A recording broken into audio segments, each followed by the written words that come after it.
Durablement vôtre pour un monde viable, vivable et vivant.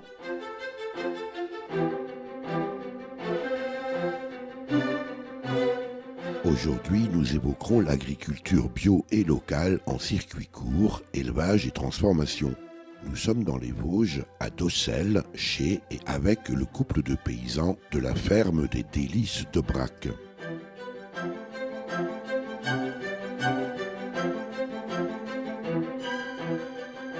Durablement vôtre, à réécouter sur durablementvôtre.fr.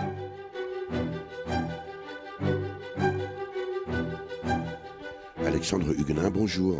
Bonjour. Alexandre Huguenin, la ferme des Délices d'Aubrac, ça fait quand même plutôt massif central, non? Alors bah oui, c'était un petit peu par provocation et puis non, en fait c'était tout simplement parce que on élève des vaches au brac, donc qui sont venues en 2013 effectivement de Lozère, et donc on élève dans les Vosges et du coup c'est notre identité, voilà, c'est notre mascotte d'ailleurs, Hirondelle qui est sur les photos, voilà. Alors on va aller les voir, ces vaches d'Aubrac, mais pour l'instant on est dans votre cuisine parce que on est bien au chaud avec un café juste à côté d'un magnifique poêle de masse. Vous êtes éleveur, transformateur et vous travaillez en circuit court. Quel type de production, Alexandre Huguenin? Alors on élève donc des vaches et puis les veaux. Et parallèlement à ça, depuis 2 ans maintenant, on a commencé à développer un élevage de volailles de chair et puis de cochons, de plein air aussi, donc tout le monde est élevé dehors. Ça aussi c'est une marque de fabrique. On l'a dit, vous êtes en bio, mais vous nous disiez également en préparant ce reportage, Alexandre Huguenin, que l'objectif c'était de se rapprocher le plus possible du cycle naturel. Oui, en fait, on s'est aperçu qu'en allant dans le bio, que plus on allait vers le naturel, moins on avait de soucis de santé pour les bêtes. Donc moins de soucis de santé pour les bêtes, ça veut dire moins de soucis pour nous, moins de problèmes. Et puis bien sûr des coûts économiques en moins. Donc c'est pour ça qu'on essaye toujours d'aller le plus possible du naturel. Donc ça veut dire que chez vous, les vendeurs de produits phytosanitaires, les vendeurs de produits vétérinaires n'ont pas trop la cote. Oui, c'est sûr, hein, ils sont un peu malheureux. D'ailleurs, on les voit plus. Mais puisque même au niveau vétérinaire, on est passé à l'homéopathie. Voilà. Les vaches, des cochons, des poulets, en quelle quantité, sur quelle surface? Alors, on travaille sur une petite surface pour une ferme aujourd'hui, donc une 60aine d'hectares. Et donc, on a à peu près 250 volailles adultes en permanence, une vingtaine de cochons. Et puis on a 25 mères au brac, plus... Les mères au brac, on le rappelle, ce sont les vaches. Hein. Donc voilà, ce sont les vaches, donc plus les élèves, en fait. Voilà, ce qu'on appelle les élèves, donc ça fait une 60aine de bovins en tout. Et les élèves, c'est quoi? Donc les élèves, on a les veaux, jusqu'à 1 an. Ensuite, on a ce qu'on appelle des jeunisses de 1 à 2 ans et de 2 à 3 ans. Puisque pour faire qu'une vache arrive à faire un veau, il faut qu'elle ait atteint l'âge de 3 ans. C'est sa maturité sexuelle. Voilà. Maturité sexuelle à 2 ans, et donc comme il y a 9 mois de gestation, on est à 3 ans. Donc voilà. Il y a également des moutons, Alexandre Huguenin. Oui, il y a quelques moutons. Bon, ça c'est plutôt anecdotique, mais bon, c'est qu'en fait, à chaque fois qu'on a des animaux qui arrivent sur la ferme, c'est pour un but pratique ou de santé. Donc là, les moutons simplement permettent de nettoyer, de manger l'herbe en surplus, dans les poulaillers et autour des poulaillers. Et donc une ferme familiale dans laquelle vous êtes installé, Alexandre Huguenin. Oui, tout à fait. Donc c'est la ferme que mon arrière-grand-père a créée en 1912, je crois. Puis après mon grand-père, qui est d'ailleurs mort centenaire en 2012, et qui avait été ensuite reprise par un de ses fils, un de mes oncles. Et donc moi, je me suis installé en 2009. Et déjà en bio dès le départ. Donc voilà, je me suis installé en 2006. Donc c'était à l'époque sur une ferme conventionnelle qui produisait du lait. L'oncle, donc, si j'ai bien compris. De mon oncle, voilà. Voilà, nous y voilà. Alors, éleveur, ça on a compris. Vous transformez également donc toute votre production. Oui, tout à fait. Donc là, c'est ma compagne, Cathy, qui, elle, s'occupe de transformer tout ce que l'on a produit. Donc ça commence par la découpe, puis Rassurez-moi, Alexandre Huguenin, ça commence par l'abattage. oui, l'abattage, oui, voilà. Mais c'est vrai que quand on parle transformation, Eh on ben, bien part sûr. déjà sur les carcasses, on n'est plus sur les animaux, on est sur de la viande. Voilà. C'est pour ça que nous, on a l'habitude de faire la différence, en fait. Donc, l'abattage n'est pas fait, sauf pour les poulets, où on a une tuerie volaille, et là, c'est moi qui m'en occupe. Mais pour ce qui est des porcs et des bovins, l'abattage se fait dans un abattoir à Dommartin-les-Remiremont, donc c'est une vingtaine de kilomètres d'ici. Donc c'est moi qui les emmène à l'abattoir et pour les accompagner jusqu'au bout et m'assurer qu'elles soient bien traitées. Et ensuite, on récupère plusieurs jours après les carcasses, c'est ce qu'on appelle les carcasses, hein, c'est les termes techniques, et donc qui sont transformées à notre laboratoire, à la ferme d'Humbertois à Saint-Laurent, à Épinal. Ça, c'est également vous, en tout cas votre compagne, qui s'occupe de ça, qui fait ça. Voilà, c'est Cathy. On a voulu absolument, on tenait à être maître de de nos produits du début, donc du pré jusqu'à l'assiette en fait. Du près jusqu'à l'assiette. Et là, vous transformez tout ça en quoi? Alors, bah, on a plusieurs, tout dépend des produits. Donc, on a de la viande fraîche, bien sûr, donc du détail. Donc, ça peut être des rôtis, des roast beef, des steaks quand c'est du bœuf, hein, des escalopes pour du veau, des côtes de porc. Et puis, on a toute une gamme de charcuterie, de produits transformés, notamment pour le cochon. Et donc là, bah, on a des terrines, on a du fromage de tête, par exemple, des rillettes, de la viande fumée, des saucisses, des petites saucisses, des merguez. Enfin, la liste est longue. Elle varie en fonction des saisons, bien sûr, puisque on ne mange pas toujours du colis barbecue en hiver, mais plutôt du pot-au-feu. Et puis également, ça varie également en fonction de ce qu'on a à proposer, puisque comme on produit, comme on élève nos bêtes, on n'a pas tout le temps de tout. Et puis, j'allais oublier juste les produits finis aussi, puisqu'on prépare aussi quelques plats préparés, par exemple du bourguignon, du chili, et puis bon après, suivant l'inspiration de ma compagne, ça c'est très variable. On s'ennuie pas en fait. Et ben voilà, tout est dans la créativité et dans l'assiette. Euh, Éleveur, transformateur, et ensuite il faut évidemment vendre. Vous avez fait le choix, Alexandre Huguenin, de faire de la vente directe. Oui, tout à fait. Donc là c'était pareil, c'était dans le souci d'aller jusqu'au bout. Comme ça on peut pas. Et puis d'aller vers le client, parce que c'est intéressant un petit peu de partager son métier. Ça nous permet aussi de faire connaître notre métier, parce que finalement aujourd'hui, avec les grandes surfaces qui ont pris la main sur la vente des produits, on n'avait plus de lien du tout avec les gens, et on s'est aperçu que même des gens du village, les enfants, ne savaient plus ce que c'était qu'une vache, comment ça fonctionnait. Et donc là, du coup, on peut vraiment revenir avec le client, et on a la vraie satisfaction quand le client nous dit voilà, votre viande elle est bonne, que là on a bien travaillé. Ça veut dire aussi, Alexandre Huguenin, que c'est une organisation, qu'il faut prévoir les commandes. Comment ça se passe? Parce que, évidemment, une fois que la bête est abattue, qu'elle est découpée, qu'elle est préparée, il faut la vendre. Ce sont des commandes en amont, parce que vous abattez régulièrement, toutes les semaines, tous les mois. Alors on travaille en fait suivant les productions, bon, que ce soit les volailles c'est toutes les semaines, et sinon les bovins c'est tous les mois, les cochons tous les 15 jours aussi. Donc on a une fréquence en fonction de notre volume de vente qu'on essaie d'adapter pour avoir un minimum de pertes.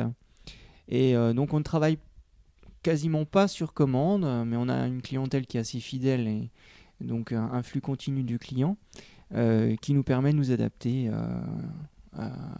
qui nous permet d'adapter en fait notre production, enfin la transformation à la vente.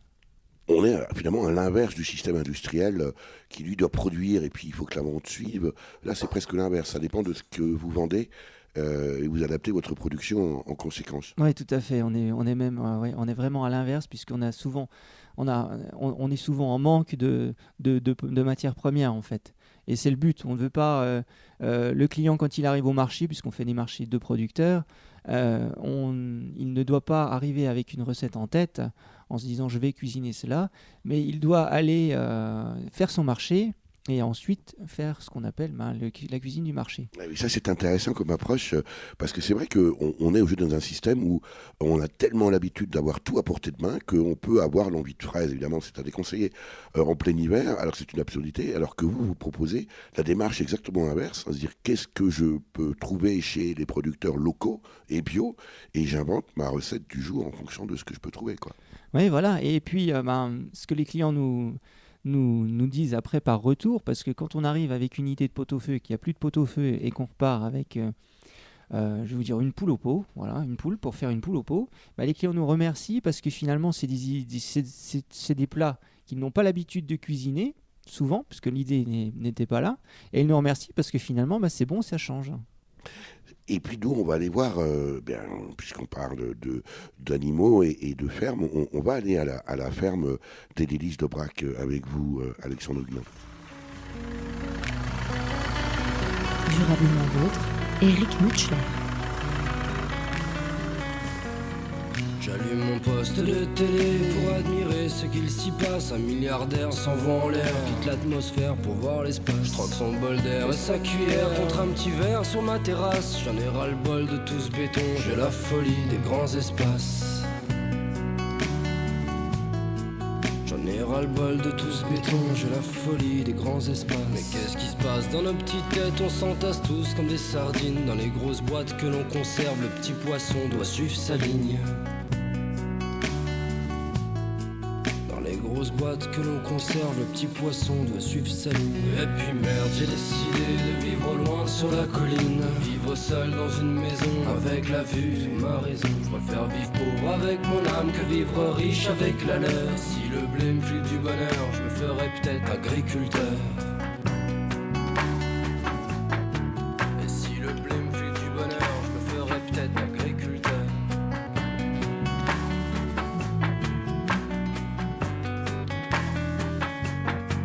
Y'a trop de feux rouges dans les grandes villes, j'ai préféré me mettre au vert. J'ai plus de bonheur à vivre en paix que m'admirer au fond d'un verre. Je boirai l'eau saine de mon ruisseau plutôt que l'eau sale du fond de la Seine, chargée en plomb et en histoire que la surface ne laisse plus voir.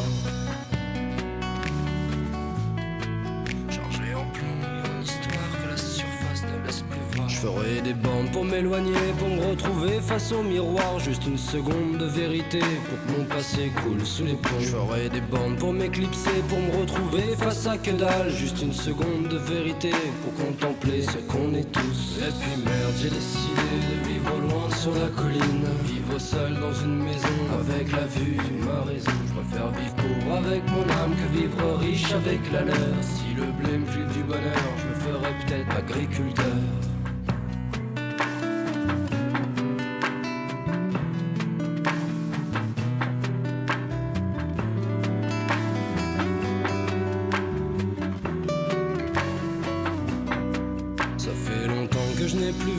Coin de soleil à l'horizon, ça fait longtemps que je l'attendais, la petite lueur de la raison. Une petite chanson au clair de lune pour réchauffer le cœur de pierre. Le grand retour à l'essentiel, le feu de bois éclaire le ciel. Le grand retour à l'essentiel, le feu de bois éclaire le ciel. La mélodie de la nature reprend ses droits sur la folie. C'est toute la vie qui nous observe, que l'on oublie au fil du temps. La mélodie, celle de la vie que l'on consume à chaque instant. Tous nos acquis s'écrasent au sol et j'ai choisi la clé des champs. Tous nos acquis s'écrasent au sol et j'ai choisi la clé des champs.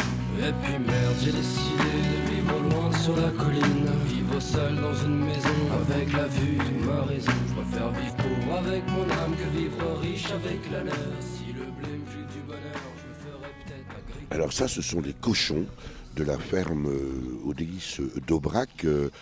Chez vous, Alexandre Huguenin, nous sommes à Docelles, dans les Vosges, l'exploitation, une ferme bien sûr en bio. Vous n'aimez pas l'expression exploitation et on le comprend. Ce sont vos cochons. Oui, tout à fait. Donc ils sont élevés en plein air, donc hiver comme été, donc en bio bien sûr. Donc là on les entend râler parce que là c'est l'heure de manger. Eh ben oui. Voilà. Alors ces cochons-là sont destinés bien évidemment à la consommation. Ils ont quel âge et quel est leur avenir? Alors, les cochons, quand on les reçoit, puisque nous, on ne les élève pas, ils arrivent à partir de l'âge de 2 mois et demi à 3 mois. Et ils sont élevés jusqu'à ce qu'ils pèsent à peu près 100 kg. Donc ça dépend de la saison, parce qu'effectivement, un cochon en hiver, il faut quand il est dehors, il faut qu'il fasse du gras. Bien sûr. Et donc il pousse beaucoup moins vite. Et donc là, ceux-là qui sont devant nous, ils auront à peu près 8 mois. Et donc on va les destiner à la charcuterie et puis à la découpe de viande. Alors ces cochons-là, on est ici sur votre ferme, Alexandre Huguenin, ils sont totalement en liberté. Alors ils sont en liberté, il fait pas très chaud aujourd'hui, mais ça leur convient parfaitement parce qu'ils ont un abri. On est à l'opposé, à l'antipode, à des années-lumière des élevages industriels. Est-ce que vos clients savent ça, ils sont attentifs à cette dimension justement de plein air? Oui, tout à fait, ils sont vraiment attentifs au bien-être des animaux. Puisque là, c'est vrai que on n'a pas l'impression, mais puisque nous, on a froid, mais le cochon, il vit mieux dehors. C'est un animal de dehors, puisque comme on l'a dit avant, nous, on essaie de se rapprocher au maximum du naturel. Donc le cochon naturel, c'est le sanglier. Eh ben oui. Donc il vit dans la forêt, il n'a même pas d'abri. Enfin, il a des abris naturels. Et donc du coup, en vivant comme ça dehors, il n'y a pas de problème de santé, de maladie, ou très peu. Et puis surtout, il n'y a pas de problème de ce qu'on appelle les maltraitances entre animaux. Donc du coup, on n'est pas obligé. Ouais. Voilà, dû au confinement. Et du coup, on n'est pas obligé de leur couper ni la queue, ni les dents, enfin tout ce qu'on voit en élevage intensif. En bio, Alexandre Huguenin, ces animaux-là sont nourris comment? Alors, ils sont nourris exclusivement avec des aliments bio. Donc chez nous, on a la moitié. Donc tout ce qui est céréales, c'était un aliment qui est sans soja, puisqu'on ne voulait pas de soja, même du soja bio, par choix. Pour quelle raison? Pour la traçabilité, étant donné qu'en France et en Europe, on ne produit encore pas tout le soja qu'on consomme en bio. Et donc du coup, on est obligé d'importer du soja d'Amérique du Sud. Et là, la traçabilité, on ne sait pas vraiment ce qu'il en est. Et puis ça perd un peu de sa dimension d'intérêt local, précisément. D'intérêt local, exactement, voilà. Et puis donc l'autre partie de l'alimentation, l'autre moitié de l'alimentation, c'est de l'herbe. Donc en été de l'herbe et en hiver de l'herbe conservée, donc du foin. Puisque le cochon, en fait, ce qu'on a oublié dans les élevages industriels, c'est que c'est un omnivore. Donc il mange de tout. Donc il mange aussi bien des végétaux. Et si on avait le droit, parce qu'aujourd'hui on n'a plus le droit, ils devraient manger aussi un peu de viande, de protéines animales. Et on leur donnait dans le temps l'eau de vaisselle. Voilà, on leur donnait, voilà. On va progresser dans votre ferme aux délices d'Aubrac, Alexandre Huguenin. On va aller voir les vaches? Oui. Durablement vôtre, Éric Mutschler. Et voilà donc ces fameuses Aubrac, Alexandre Huguenin. Oui, voilà, donc là, on arrive à l'heure du repas. Donc, Ouais, elles sont toutes là. Elles sont toutes là, toutes les mères sont là, avec leurs veaux, qui sont également là, qui sont en train de manger. Donc le plat d'hiver, donc chez nous c'est uniquement du foin. Il n'y a pas de céréales, pas de choses comme ça, puisque comme à l'état naturel, une vache est un herbivore, et qu'herbivore signifie qu'elle mange de l'herbe. Donc on n'a pas besoin de leur donner autre chose que de l'herbe. Comment se fait-il, Alexandre Huguenin, qu'on a tous appris ça à l'école, peut-être même en primaire, que les vaches sont des herbivores? Comment en est-on arrivé à avoir des élevages industriels où finalement une vache ne voit ni plus de pré ni d'herbe? En fait, il s'est avéré que après la Deuxième Guerre mondiale, la France avait besoin de nourrir ses populations. Et puis les nouvelles technologies sont arrivées au même moment, et donc on a cherché des solutions, et on s'est dit on va essayer de donner autre chose à manger des vaches. C'est pour ça qu'on en est arrivé jusqu'à l'extrême des années 80, où on nourrissait les vaches avec des farines animales.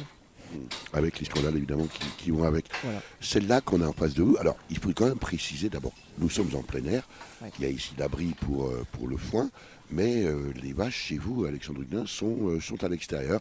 J'imagine qu'elles peuvent rentrer, mais qu'elles préfèrent être dehors. Et puis surtout, chose extraordinaire, vos vaches ont des cornes. Oui, oui. Bon, en même temps, c'est les Aubrac, donc Si je m'étais avisé d'aller couper des cornes à une aubrac, j'aurais la moitié de la population du Massif central des agriculteurs qui me seraient tombés dessus. Non, mais mis à part cela, c'est vrai que les vaches, donc, naturellement, ont des cornes. Alors, pour des raisons de sécurité, on les a coupées dans beaucoup d'élevages. Nous, ici, on a fait le choix de les garder. Tout simplement parce que pour leur santé, comme les cornes sont des antennes qui les relient le ciel à la terre. Et puis même si on ne sait pas trop, finalement, puisqu'elles les ont, c'est qu'elles doivent servir à quelque chose. Voilà, bon, pourquoi leur enlever, quoi. En fait, nous ici, c'est le principe. Hein. Et puis, du coup, ça nous économise du travail aussi, quoi. Alors celle-là qui est en face de nous a des cornes vraiment spectaculaires, et puis elle m'a pas l'air de l'année. Non, en fait, c'est pas un perdreau de l'année, justement. Donc, c'est Demoiselle qu'on a là, qui est aujourd'hui la doyenne du troupeau, et Quel qui âge a 17 ans. Qui a 17 ans, qui a toujours son veau avec elle, donc qui nous fait son veau tous les ans. Et donc, du coup, elle est là, encore, sur la ferme. Et alors vous avez également un reproducteur, voire des reproducteurs d'aubrac. Alors, effectivement, on a un taureau, puisqu'on pratique uniquement la reproduction par la monte naturelle.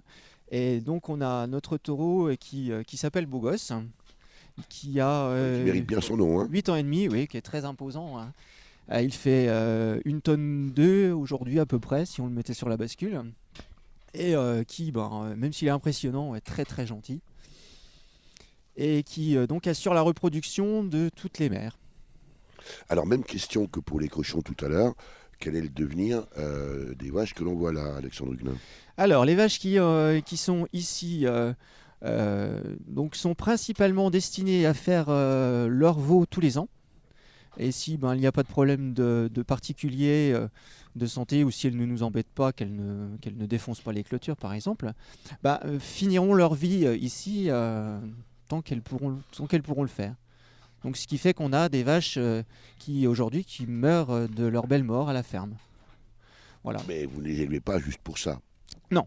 Alors en fait voilà, tout ce qui est leur descendance, en fait, une partie de leur descendance est élevée pour faire de la viande. Donc les veaux, on fait du veau de boucherie, ce qu'on appelle le veau de boucherie. Donc des veaux qui sont abattus entre l'âge de 4 et 8 mois. Et puis on travaille également de la viande, donc on dit de bœuf, donc où on a effectivement quelques bœufs, mais aussi des genisses et de jeunes vaches. Donc à la ferme d'Élise d'Aubrac, il vaut mieux être une femelle qu'un mâle. Eh oui, mais une femelle gentille. Et une femelle gentille en plus. On va aller voir les poulets. Oui.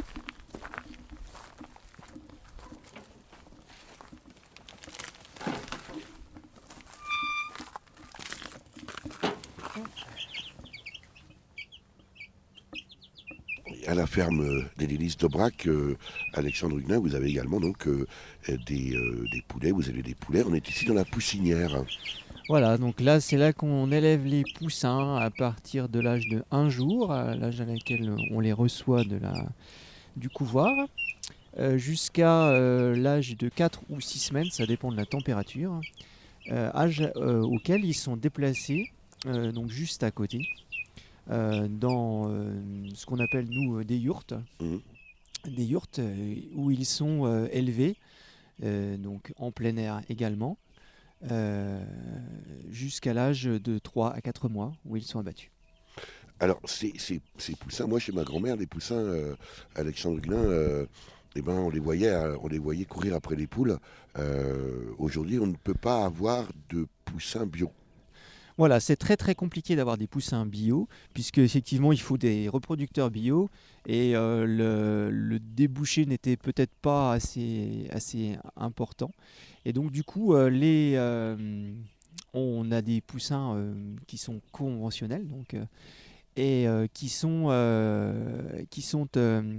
issus d'œufs qui aujourd'hui, les œufs fécondés sont produits majoritairement en Chine. Ce qui est vraiment bizarre aujourd'hui, mais il y a très très peu de gens qui font des œufs fécondés en Europe et en France. Vous voulez dire que les poussins que l'on élève pour faire évidemment des poules pondeuses ou de chair conventionnelles en France par exemple, les œufs viennent de Chine? Voilà, les œufs viennent de Chine, tout à fait. Les œufs fécondés viennent de Chine. C'est absolument extraordinaire et absolument hallucinant. Alors vous parliez de... on va peut-être enfermer la porte à la poussinière, Alexandre, pour qu'ils aient bien chaud. Oui. Ils ont de la chance, eux. Ah bah ils sont sous le chauffage là. Eh ben voilà. Vous parliez tout à l'heure de yourte, vous avez raison parce que ça a vraiment l'air de yourte. Oui, tout à fait. Bon, c'était un choix d'avoir des cabanes que nous avons autoconstruites à partir de matériaux de récupération. Donc certains sont faits à partir de cellules à grains, sur lesquels nous avons rajouté un plancher en bois recouvert de paille avec une bâche comme toit. Et en fait, ces cabanes sont assez petites. Elles nous permettent d'abriter nos poulets la nuit, de leur donner à l'intérieur à manger et à boire. Et puis également, ces cabanes-là sont petites puisque nous les déplaçons à chaque fois que nous remettons à l'eau sur une partie de la parcelle qui est destinée aux volailles. Ceci pour des raisons parasitaires, bien sûr, hein, puisque si nous les déplaçons sur un sol qui est neutre, il n'y a plus de problème de maladie de parasites. Et puis également et surtout pour avoir de l'herbe fraîche à pâturer, même en hiver, puisque l'herbe elle pousse quand même un tout petit peu en hiver. Et ça nous permet d'avoir une viande d'une qualité supérieure, puisque les poulets, comme les cochons qu'on dit tout à l'heure, sont également omnivores, donc mangent de l'herbe. Et les poulets, et les cochons, et les vaches, chez vous, tout ça est en plein air. Voilà, tout ça est en plein air, oui. On va se remettre au chaud, Alexandre. Durablement vôtre, Eric Mutschler.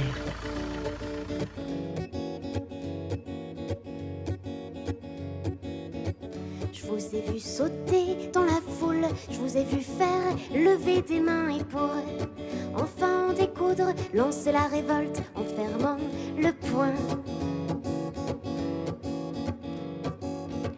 Je vous ai vu chanter comme on aime, je vous ai vu danser comme on mène, trembler en sortant de scène. Vous aviez la sueur en commun et dans vos poches de forain les mots qui font crier les foules et les notes qui défoulent. Pourtant je troquerai pas mon français qui sent la vinasse à plein nez, le bistrot du coin, la musette, les champs de lavande et la violette. Je resterai pendue à la moustache de celui qui m'a bercé les chansons subtiles au potache. L'accent c'est toi, le faux sourire est gêné. Le Reggiani, sa peau plissée, le Moustaki, sa liberté. Je ferais peut-être valser un Gavroche sous les lampions si je trouve un cordon pour qu'on les accroche.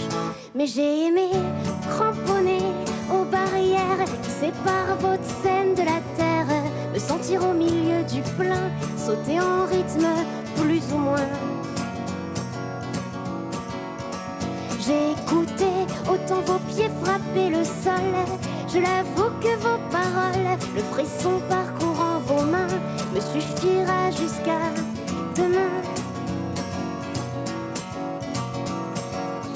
On aura la sueur en commun et dans nos poches de forain les mots qui font chanter les foules et les notes qui défoulent. Pourtant je troquerai pas mon français qui sent le vin rouge à plein nez, le bistrot du coin, la musette, les champs de lavande et la violette. Ce sera vin blanc sous les tonnelles, la retraite de mes rengaines. Moi je joue en fin d'après-midi et quand le soleil est parti, je vais me cramponner aux barrières qui séparent votre scène de la terre.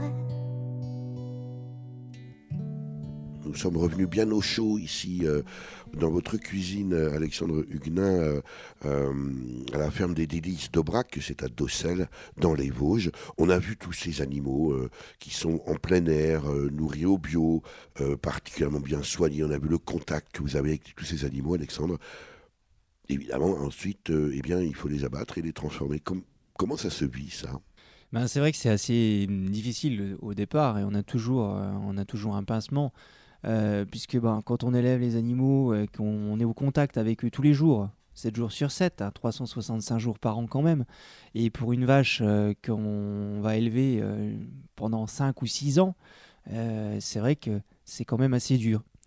Donc pour cela, justement, moi je me force à accompagner mes bêtes jusqu'au bout, c'est-à-dire que je les amène directement à l'abattoir pour m'assurer qu'elles soient bien traitées et qu'elles soient amenées dans un petit abattoir, on l'avait dit tout à l'heure je crois, à Dommartin-Liermiremont, donc une 20aine de kilomètres, le plus près possible, et une petite structure dans laquelle on connaît les gens qui y travaillent et qu'on sait qu'ils travaillent dans des bonnes conditions, enfin les conditions les meilleures pour qu'il y ait le moins de souffrance et de stress possible pour l'animal. Et puis on peut se dire aussi évidemment que le consommateur a lui de se renseigner et de ne pas simplement faire l'hypocrite en se contentant d'acheter de la viande en barquette. Après tout, s'il mange de la viande, qu'il aille jusqu'au bout. Pendant qu'on marchait vers la ferme, Alexandre Huguenin, vous me disiez également que notre système actuel conventionnel, le chimique, doit produire du déchet ou doit produire du gâchis. Ça veut dire quoi ? Eh bien en fait, pour fournir ce système de consommation aujourd'hui qu'on a dans le système hypermarché, il faut que les rayons soient tout le temps plein. Tout le temps plein. Voilà, on ne peut même pas se permettre d'avoir un rayon à moitié vide puisque le consommateur à ce moment-là n'achèterait pas. Et donc du coup, on se retrouve, puisque ce sont des produits périssables, la viande, les produits laitiers, les légumes, ce sont quand même des produits qui sont très sensibles à la péremption. Donc on se retrouve avec des déchets énormes. Et rien qu'avec les déchets là, on pourrait nourrir, je pense, la moitié de l'Afrique sans problème. Et c'est quand même incroyable d'en arriver là, quoi. On dit d'ailleurs que la production annuelle de la Chine, l'équivalent de la production annuelle agricole de la Chine est gâchée. Mais en vous écoutant, Alexandre Huguenin, je me dis que finalement, le déchet ou le gâchis en matière agricole, ce n'est pas un effet collatéral, c'est le système qui veut ça. Oui, c'est le système qui veut ça. Et c'est ce qui fait que nous, on n'a pas voulu rentrer dans ce système et que l'on vend directement aux consommateurs. Et comme cela, ça nous permet de maîtriser les déchets. Chez nous, quand vous venez pas avec une idée en tête d'acheter un produit, mais vous venez acheter ce que l'on propose. Et alors, les gens qui viennent chez vous, Alexandre Huguenin, et quand je dis chez vous, c'est à la ferme des Délices d'Aubrac, à Docelles, dans les Vosges, ils viennent aussi pour la chambre d'hôte. Oui, effectivement, nous proposons une petite chambre d'hôte familiale qui peut accueillir jusqu'à 6 personnes et qui a aussi une table d'hôte qui a le label table d'accueil paysan.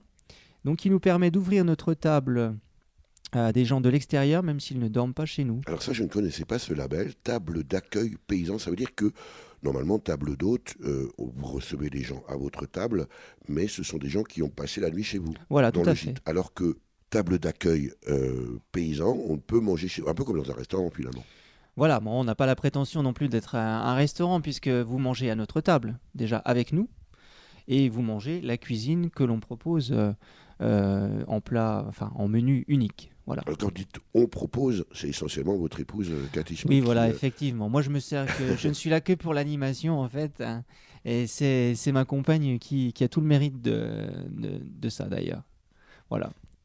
Alors, cette partie cuisine, c'est votre job à vous, Cathy Schmidt. Alors, on a quand même réussi à vous amener à nous dire 2 mots dans ce micro. Vous allez voir, tout va bien se passer. Alors, vous êtes notamment en charge de toute la partie transformation, ce que nous a expliqué Alexandre Huguenin tout à l'heure. Mais vous vous occupez également de la table d'accueil paysan. On peut donc venir manger chez vous à la ferme des Délices d'Aubrac. Qui vient manger chez vous ? Ce sont plutôt des touristes, plutôt une clientèle locale ? Alors, jusqu'à présent, c'était plutôt une clientèle locale, des gens qui nous ont connus sur les différents marchés qu'on fait, par exemple. On a eu des gens d'une association du village qui, au lieu d'aller au restaurant après la réunion de l'association, ont préféré partager notre table. Et donc, ce sont des produits made in Délices d'Aubrac. Voilà, en grande partie. Et pour compléter, on utilise les produits de nos collègues en local, les produits qu'on peut également trouver dans notre magasin. Et donc, c'est table d'accueil bio et locale. Voilà, c'est ça. Alors, par exemple, quel type de menu vous proposez ici à la ferme des Délices d'Aubrac ? Alors le principe, le concept d'accueil paysan, c'est un menu unique, hein, c'est pas un menu à la carte comme au restaurant. C'est un peu comme dans une ferme auberge.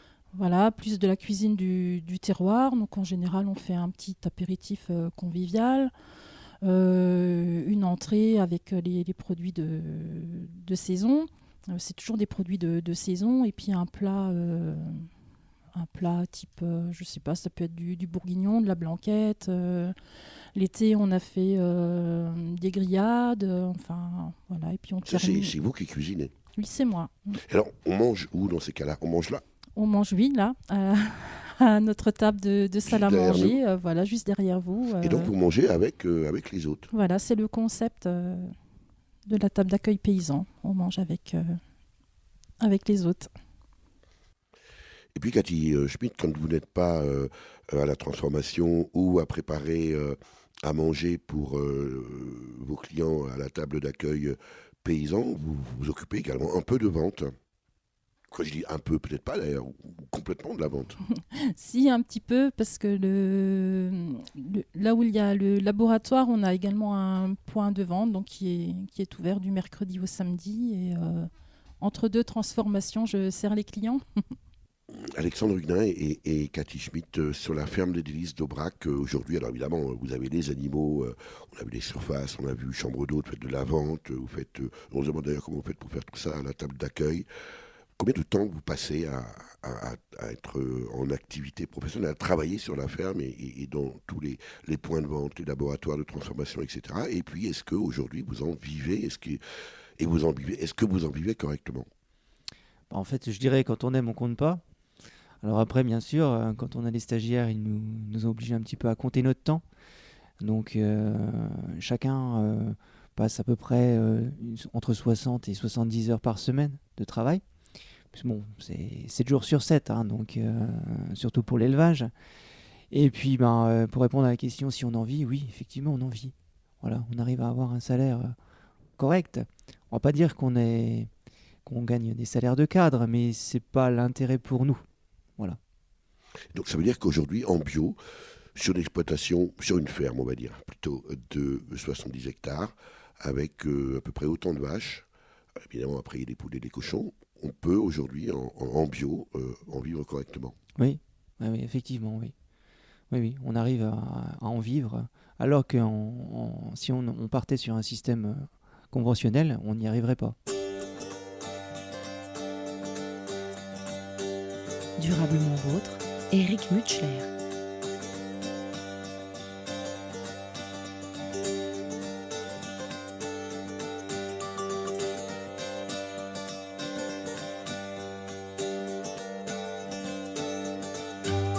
Quand je suis né à l'automne.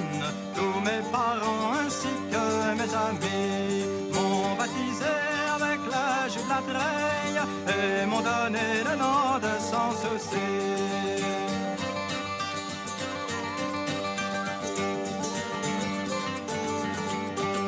Quand j'eus 5 ans, on m'envoie à l'école pour réapprendre à lire et à écrire. Moi, je n'avais qu'à vider les bouteilles et n'y pas mettre de l'eau dans mon vin.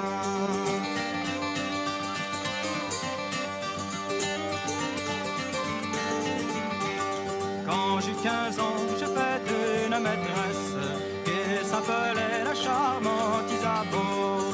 Elle me disait que j'avais la rougeur, mais ce n'était que le jus du tonneau.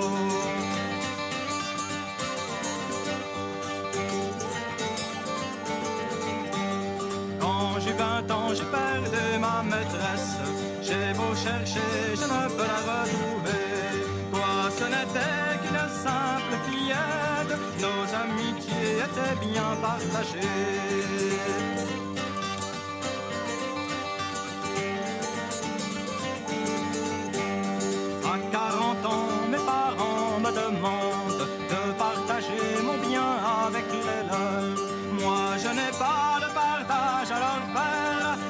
cabaretiers seront mes créanciers.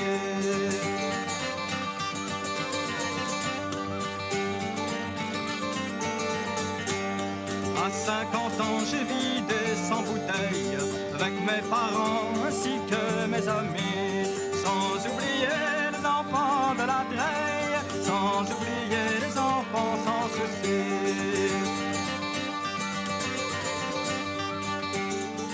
Alexandre Huguenin, vous n'avez pas toujours été paysan. Eh non, il s'agit d'une reconversion professionnelle à l'âge de 30 ans. Où je suis quand même reparti à l'école pour faire un BTS agricole, pour avoir la qualification d'agriculteur, puisque c'est obligatoire. Et donc, auparavant, j'ai fait pas mal de choses différentes, en professeur des écoles suppléants, commercial dans les sites internet, les machines agricoles. Mais bon, je suis quand même revenu là, en fait. Et qu'est-ce qui vous a précisément décidé à reprendre la ferme de votre oncle, aujourd'hui la ferme des Délices d'Aubrac?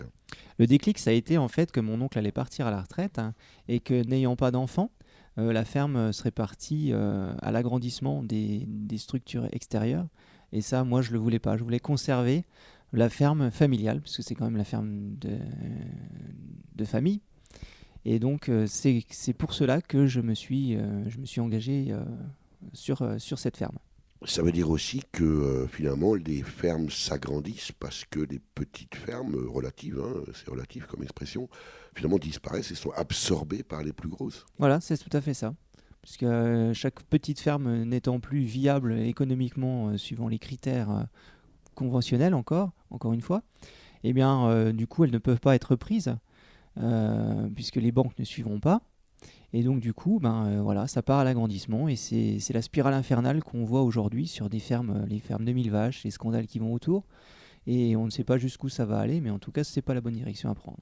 Est-ce que l'un ou l'une de vos enfants sont prêts à reprendre la suite, Alexandre Huguenin? Alors là, on ne sait pas. On n'est pas là pour les pousser non plus dans nos traces, puisque nous, on a fait d'autres choses avant. On est pour leur laisser libre choix. Après... Il faut bien sûr penser à la pérennisation de notre exploitation, de notre ferme plutôt. On a toujours un petit peu quand même tendance à avoir quand même le mot là, mais on aimerait bien quand même que ça perdure et que ça ne parte pas à l'agrandissement. Vous non plus, Cathy Schmitt, vous n'avez pas toujours été paysanne. Et non. Après une vingtaine d'années, presque 20 ans en tant qu'infirmière, j'ai refait une formation agricole en un an. Et donc j'ai rejoint Alexandre sur la ferme en 2014. Alors c'est pas anodin non plus. En plus, vous avez été infirmière spécialisée. Oui, en psychiatrie, quasiment toute ma carrière. Même question, qu'est-ce qui vous a amené à cette conversion et est-ce que, on peut imaginer, est-ce que c'est un retour aux sources en quelque sorte? Oui, on peut dire ça. Disons qu'en presque 20 ans, en étant infirmière, je pense que j'ai jamais vraiment trouvé ma place. Et à force de côtoyer le métier de paysan, voilà, peut-être que j'ai trouvé ma voie là-dedans. Est-ce que si vous aviez su ça, vous auriez été paysanne plus tôt peut-être dans votre vie? Ça, on ne peut jamais dire. Je pense que c'est une évolution et que quand Alexandre s'est installé, j'avais dit jamais je garde mon travail et toi tu prends ta ferme, mais moi j'ai mon boulot et puis comme quoi il ne faut jamais dire jamais. L'invité de Durablement Vôtre, coup de gueule ou coup de cœur?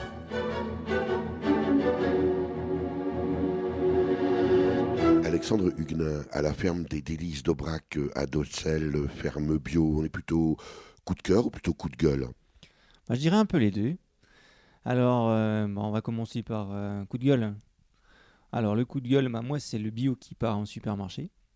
Puisque, comme on l'a vu... c'est pas le bio, puisque vous êtes vous-même paysan bio, mais c'est le fait qu'il soit en supermarché, ou c'est le fait que c'est ce bio-là en supermarché? C'est en fait... Vous laissez continuer. c'est un petit peu les deux. C'est le fait qu'aujourd'hui, on produise du bio pour les supermarchés, puisque les supermarchés ont une demande là-dessus. Ils ont vu le marché, en fait, puisqu'il s'agit d'un marché.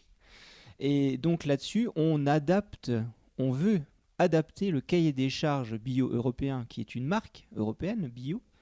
On veut l'adapter pour fournir les supermarchés et donc fournir le gâchis et le système traditionnel. Et c'est ça, c'est ce qu'on dénonce, puisque on ne veut pas que ce cahier des charges soit allégé, on veut au contraire qu'il soit renforcé pour qu'on n'ait pas de dérive à utiliser par exemple des produits chimiques sur les salades pour produire des salades ou des traitements antibiotiques pour les animaux. Du coup, c'est vrai que les grandes surfaces, les supermarchés se sont engouffrés dans cette niche de la bio. Ça n'a pas toujours été le cas au reste, hein. Ils ont mis beaucoup de temps à comprendre que c'était précisément une niche, mais maintenant que ça le devient, évidemment, on s'engouffre. Ça veut dire aussi, Alexandre Huguenin, que c'est aux consommateurs d'avoir cette réflexion, ce qui n'est pas forcément évident, parce que si on veut se mettre au bio, il y a tout un changement de culture, et que on va acheter par exemple de la viande dans un supermarché, de la viande bio, elle est excessivement chère. D'où le réflexe de considérer que la bio c'est une niche de bobo, et là aussi on est totalement à côté de la plaque. Voilà, tout à fait. Quand on sait que les marges les plus importantes que les supermarchés font en alimentaire aujourd'hui sont sur le bio, plus de 30%, ce qui est énorme, tout en saignant le producteur, puisque finalement on en reviendra toujours au même. Et là, on se dit que le consommateur, il doit faire la démarche inverse. Et moi, j'irais même plus loin, plutôt que de consommer uniquement bio, déjà d'aller sur le local. Et c'est là, justement, le coup de cœur que j'ai, c'est la fréquentation qu'on a aujourd'hui sur les marchés de producteurs, notamment le marché de Thiéphos, le marché du samedi matin, où on a une fréquentation qui est énorme, avec une clientèle qui est excessivement fidèle, où les gens viennent faire leurs courses toutes les semaines, où ils abandonnent les supermarchés, ils viennent prendre du local, et s'il y a du bio, bien sûr. Et donc là, ils ont des prix raisonnables. Et tout le monde est content, tout le monde est satisfait. Là, sauf peut-être les actionnaires des supermarchés. Voilà, tout à fait. Mais ça, c'est pas dérangeant.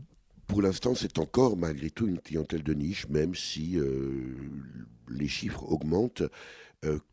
Comment faire d'une façon générale, Alexandre Huguenin, pour amener le consommateur à, moi j'ai envie de dire, à ouvrir les yeux, parce que finalement c'est ça, on baigne dans un tel système qu'on a du mal à sortir de ces chemins qui sont des autoroutes culturelles et finalement à découvrir d'autres manières de faire qui d'ailleurs souvent et longtemps ont été un peu méprisées, un peu moquées. Comment faire ? Eh bien, peut-être, c'est peut-être en passant par la santé de ses enfants.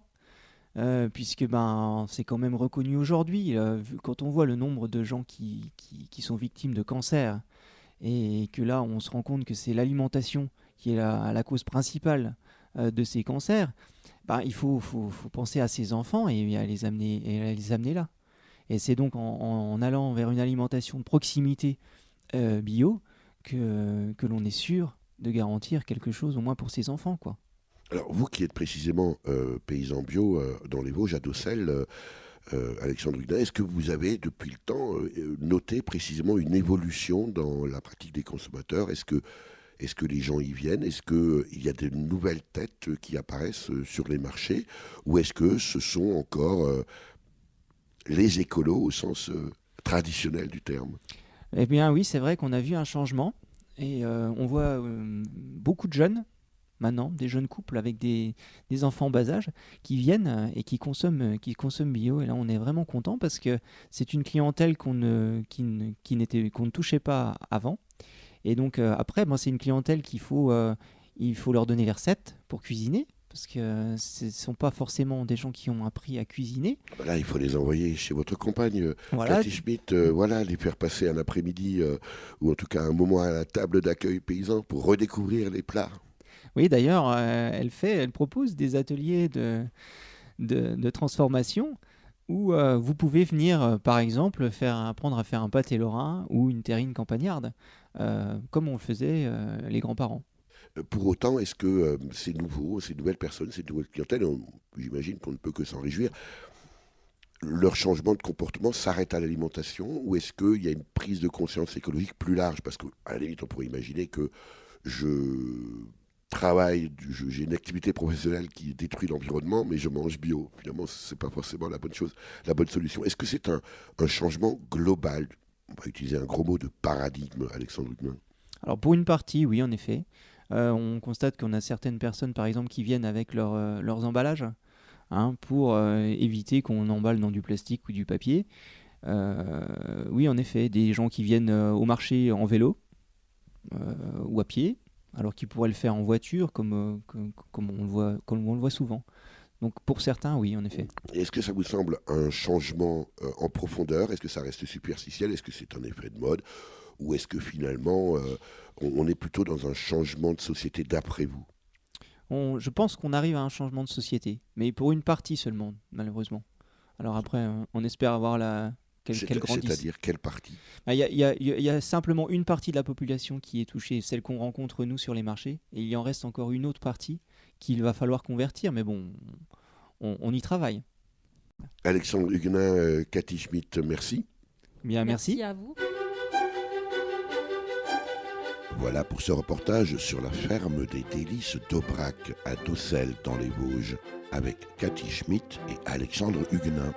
Pour en savoir plus sur les produits bio et locaux que propose la ferme et connaître ses points de vente, rendez-vous sur lesdélicesdaubrac.fr, Aubrac avec un S à la fin.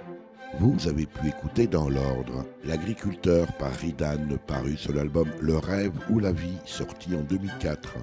Mon français par Leila Huissoud, paru sur l'album L'ombre, sorti en 2017. Et enfin, Bourré par le Normand Jean-François Dutertre, paru sur l'album L'épinette des Vosges, spécial instrumental, sorti en 1973. Merci à Véronique Olivier à la réalisation. Vous pouvez réécouter cette émission de la semaine qui suit sa première diffusion sur le site www.durablementvôtre.fr.